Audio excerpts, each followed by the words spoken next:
Hanukkah comes in late fall, and one of the foods that's best known with this holiday is potato pancakes, or latkes. Grate 2 russet potatoes and a small onion over a bowl, and then place them in a strainer so that the water leaches out. Then place that mixture into another bowl.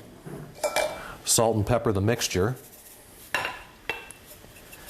And then add a teaspoon of baking powder and 2 tablespoons of flour. And then mix very well.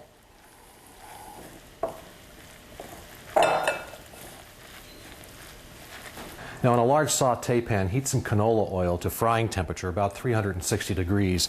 And then with a teaspoon or tablespoon, take the potato and onion mixture and drop them into the fry pan and form pancakes. Now fry them until they're golden brown and turn them only once.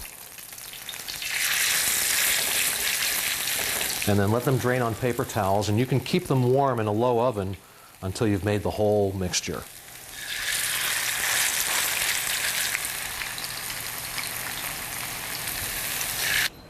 Now make sure you serve the potato pancakes with plenty of applesauce and sour cream.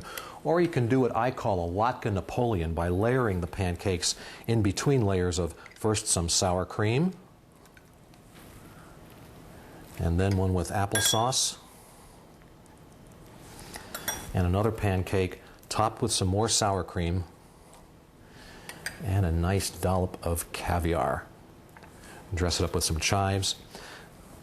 You know, potato pancakes are great any time of the year, but I like them right now, and you can get my recipe by logging on to our website or writing to me here at the station. I'm Chef Jim. Thanks for watching Kitchen Guy. I'll see you next week.